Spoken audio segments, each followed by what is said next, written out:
রব্বুল আলামিন বলেন, وَإِذَا سَأَلَكَ عِبَادِي عَنِّي فَإِنِّي قَرِيبٌ أُجِيبُ دَعْوَةَ الدَّاعِ إِذَا دَعَانِ فَلْيَسْتَجِيبُوا لِي وَلْيُؤْمِنُوا بِي لَعَلَّهُمْ يَرْشُدُونَ।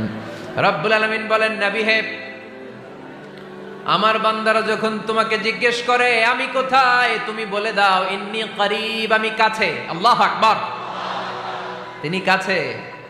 আল্লাহর হাবিব সাল্লাল্লাহু আলাইহি ওয়াসাল্লামকে আল্লাহ কমান্ড দিলেন, আপনি বলে দেন যখনই উম্মতেরা জিজ্ঞেস করবে আল্লাহ কোথায়, আমি কোথায়, আপনি বলে দেন ফাইন্নী করিব, আমি কাছে। আরেক জায়গায় আল্লাহ ব্যবহার করলেন আকরাব, কাছে না।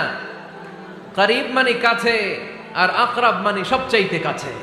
The closest one, the most closest one, সবচাইতে কাছে। ওয়া নাহনু আকরাবু ইলাইহি মিন হাবলিল ওয়ারিদ।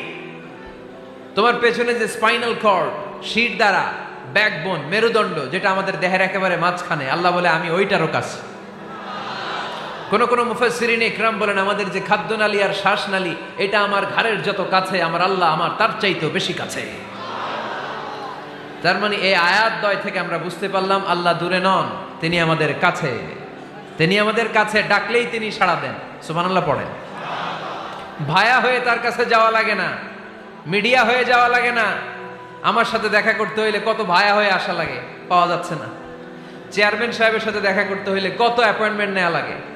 এমপি সাহেবের সাথে দেখা করতে হইলে এত ব্যস্ত মানুষ, পাওয়া যাচ্ছে না, ঘুরে ফিরে তারপরে যেতে হয়। প্রধানমন্ত্রীর কথা বললে তো আর সুযোগই নাই, মাসের পর মাস বসে থেকেও এত ব্যস্ত মানুষ পাওয়া যাবে না, ঠিক কি না? ডোনাল্ড ট্রাম্পের যদি অ্যাপয়েন্টমেন্ট নিতে চান কি অবস্থা হবে? পাওয়া যাবে? কথা বলেন। কিন্তু আল্লাহরে পাইতে হইলে অ্যাপয়েন্টমেন্ট লাগে।